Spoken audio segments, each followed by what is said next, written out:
Welcome to Your Childhood is Over. No, it's not. Where we discuss how people from a toxic or abusive childhood are likely to invite abuse back into their adult lives through a sinister hidden force called repetition compulsion. My name is Annette Hunter. I'm a medical doctor.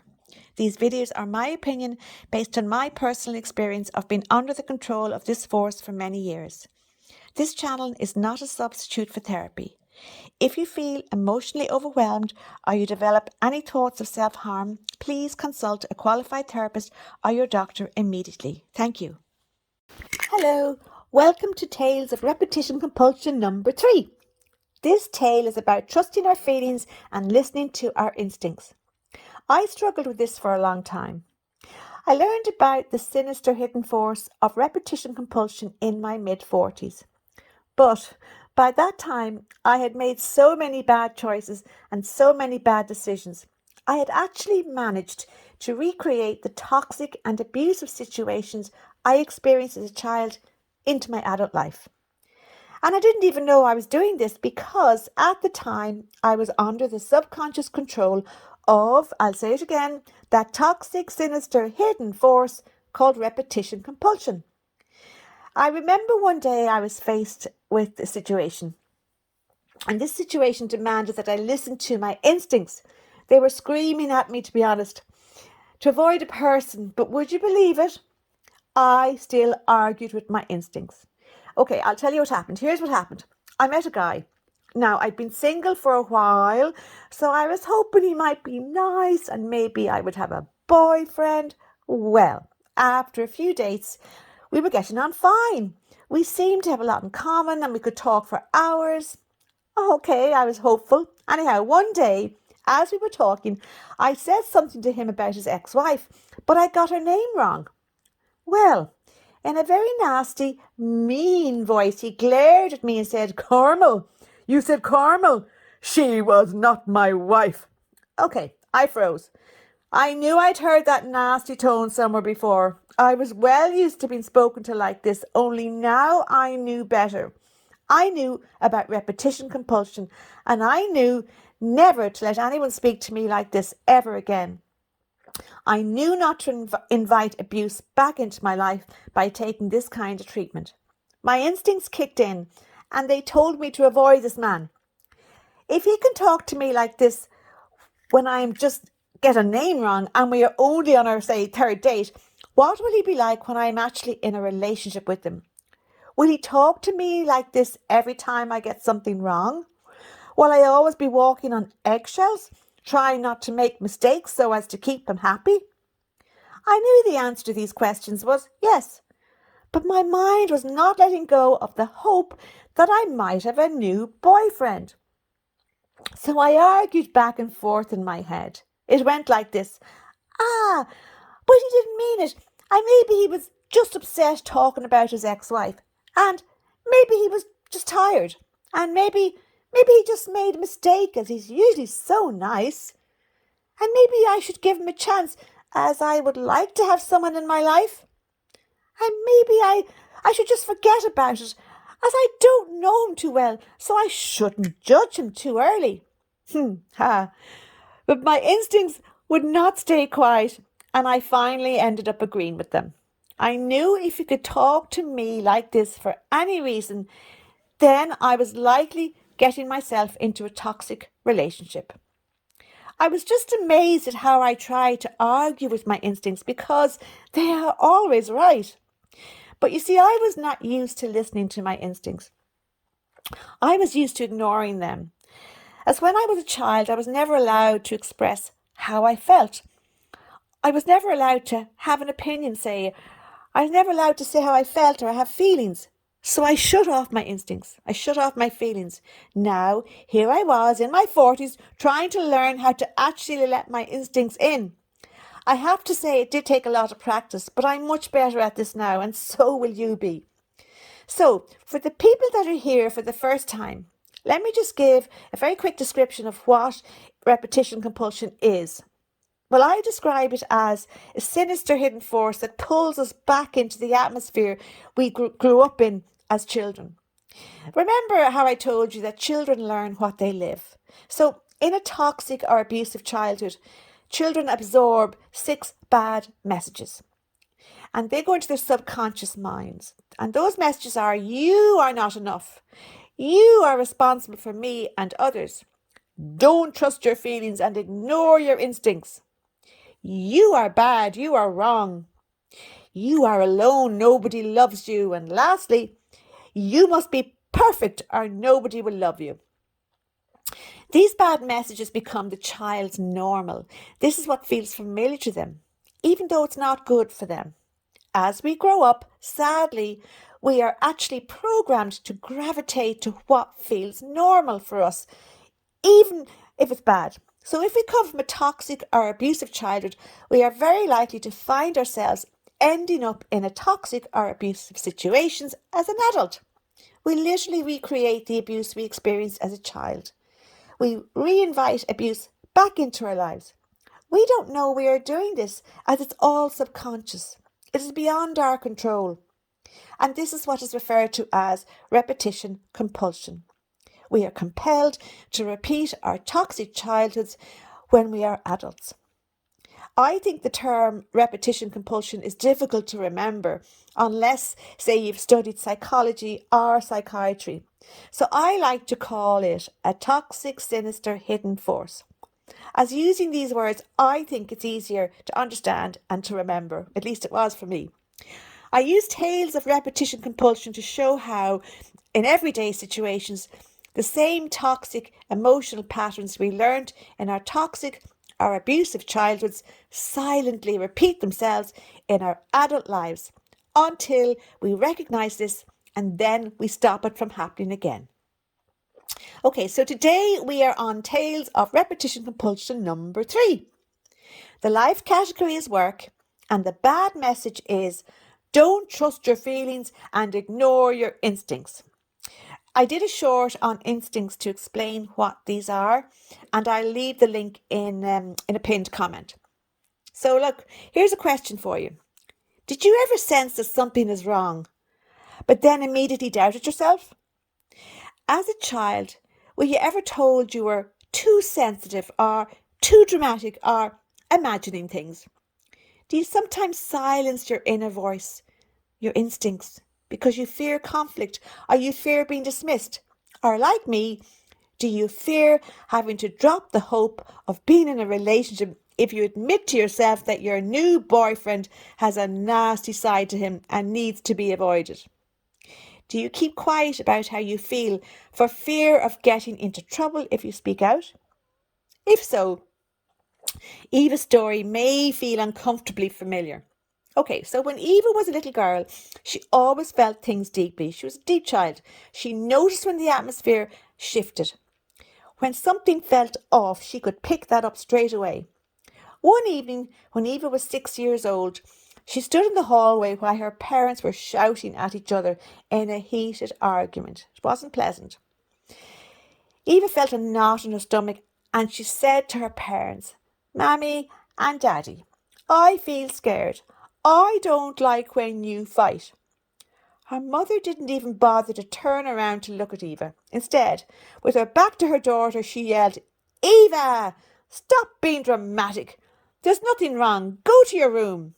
And then her father added, Eva, you're far too sensitive for your own good. Stop imagining things in that stupid little head of yours." Eva tried once more. "But I don't like when you shout. I want to hide." Then her mother snapped, "Eva, then why don't you go and hide? Go away and hide in your wardrobe for all I care and stop annoying me with your opinions on something that's none of your business." "You don't know what you are talking about, young girl. You are wrong. We are not shouting and you are not scared. Stop making things up. Now that's enough. Be quiet. You're letting your imagination run wild and I don't have time for your nonsense anymore. I'm a busy woman who has more to do than listen to you ranting on about nothing.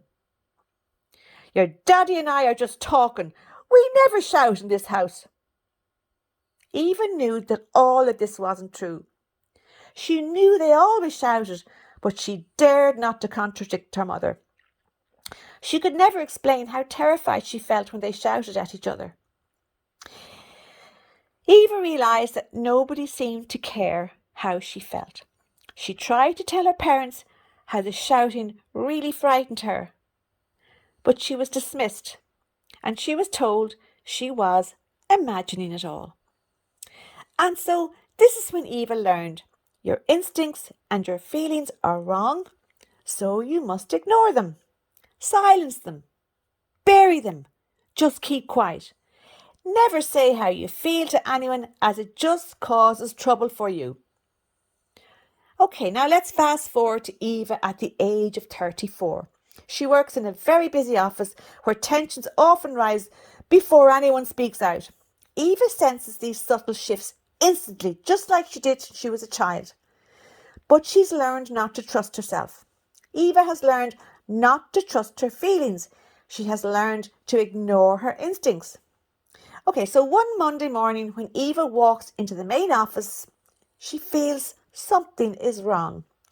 Her stomach tightens just like when she was a little child. She feels something is up. She senses that people are tense. She senses that the whole atmosphere feels off. Nevertheless, she sits down to her desk and proceeds to start working. Then an email comes in saying that there is an urgent team meeting in 10 minutes. Eva and her colleagues head to the meeting room and take their seats. So the manager comes in and he hovers over everyone. Quiet people, he shouts. There was a serious mistake in the client report. Someone needs to own up to this. So Eva was right after all. There was tension in the air, as obviously the manager had made it known that he was not happy about something and someone was going to get in trouble. On hearing that there's a huge mistake in the client report, Eva's instincts, they kick in again. They're able to tell her that the software glitched on Friday evening because she remembers the main computer freezing a few times. So Eva decides to speak up and she gently says, I think there might have been an issue with the computer system. Oh gee, but her manager cuts her off. Eva, what are you saying? How will you stop overthinking? The system here is fine. A colleague backs up the manager and mocks Eva by saying, oh, for God's sake, woman, you worry too much.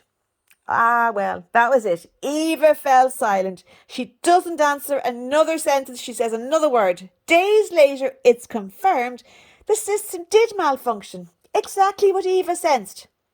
But no one remembers what Eva said about the computer system anymore. As a result, Eva again tells herself, my opinion, it just doesn't matter to anyone. There's never any point in telling anyone what I think, as nobody wants to listen to what I have to say. So what has happened here? By ignoring her instincts and her feelings, Eva stays silent in situations where she should speak up. She also blames herself instead of trusting her perceptions. She becomes easy to dismiss, overlook, or undermine. She feels anxious because her inner alarm goes off, but she suppresses it. She repeats the emotional atmosphere of her childhood, which was being unheard and being invalidated. This is repetition compulsion at work, literally. It's no surprise that the same situation from Eva's childhood is then duplicated when she is an adult. Now, Eva doesn't know that this is happening, as all of this feels normal to her. This is what she experienced in her childhood, so it feels familiar. It's her normal. Repetition compulsion isn't about repeating events. It's about repeating the emotional experience of childhood. So Eva keeps recreating situations where her thoughts and her feelings are dismissed, because that's what feels normal for her. It's what she learned as a child. But there is hope, lots of hope. I have learned from my life that there are 3 ways to break free from the sinister, hidden force of repetition compulsion. Let's meet the 3 wise tales who will tell you about these 3 ways to heal. They are awareness, trusting your instincts, and flipping the bad messages. The 3 ways to heal do require practice, but remember, you have been practicing allowing repetition compulsion control your life this far, but now you will practice the 3 ways to heal from this control. And this time, it is a good practice as you will be in control of your life and not a hidden sinister force. Sorry. Okay, so let's meet the 3 wise tales, Petal, Blossy and Dotty. Oh, hello there. It's Petal here again to tell you how much I care about you. I want to help you break free from the toxic, sinister, hidden force called repetition compulsion. You see, I'm the nervous one of the 3 wise tales. The one who spots everything long before anyone else does. And you know what I've learned? Awareness. Awareness is the very first step in healing. Awareness means noticing that you are repeating patterns that are not helping you. It means you notice that you tend to end up in toxic or abusive situations in your adult life, just like the ones you experienced as a child. Now, when you start noticing this in your adult life, you are now on the path to healing because you are now in control of your life rather than the sinister, hidden force of repetition compulsion. When you become aware that you are repeating old toxic patterns, then you are able to stop doing this. I know it sounds so obvious, you might say, but that's not so. And why? I'll tell you why. Because repetition compulsion is a subconscious force, meaning we are not in control of it. It is in control of us. So, how can we stop doing something that is in control of us if we are not even aware it exists? That's why awareness is the first step to healing. The second you become aware that you are under the control of this repetition compulsion sinister force, the second you know this is the exact second you start to heal. And please do remember that I am here to support you all the way as you learn to break free from this toxic, sinister, hidden force. I really care because I woof you. Well, hello, dear one. It's Blossy here again. I'm the oldest, the calmest and the wisest in the pack. Now, the second way to heal from the sinister force of repetition compulsion is to start listening to your instincts and to start trusting them. Your instincts have always been working behind the scenes. You were just trained not to listen to them. Now you know different. Now you know that your instincts are always right and they are always out to protect you. Here's a story from my younger days. One morning, I looked out the window and the back garden seemed to be very quiet. There was nothing stirring, nothing happening. Now my instinct said, Blossy, don't go out there. Something is wrong with that silence. Don't trust it. Don't trust the silence. But of course, I thought I knew better. So out I marched and snap! There was a huge dog hiding behind the hedge, waiting to attack me. He lunged forward at me, his teeth snapping at the air, and just as he was about to grab me, I managed to turn around and scuttle back into the house. But the thing is, my instincts were correct. What about your instincts? You know they're right too. They're always right, and you can always trust them 100%. When your instincts whisper, this situation doesn't feel safe, or this person isn't treating me well, or something about this moment isn't right, stop what you are doing and honour that inner voice. It may speak to you very quietly, but the message is always loud and clear. So here is my message to you. Start trusting the quiet voice inside you. It's trying to protect you, just like it always has. That inner voice is your very best friend. So take my paw and let's do this together. And I'm here with you because I woof you too. Hey, it's Dottie here, the entertainer, the comic relief, the one who thinks life should always include at least one ridiculous moment in the day. My important job today is to tell you that the third way to heal is to flip the bad messages you took from your childhood into good messages. Here's the old message you learned. You were taught, don't trust your feelings and don't listen to your instincts. And here's the flipped version, the one that will protect you. My feelings matter. My instincts are real. I'm allowed to listen to my instincts and I'm allowed to trust my instincts. You don't need anyone's permission to trust your own inner wisdom. You just need time, compassion, and lots of practice. It does take practice.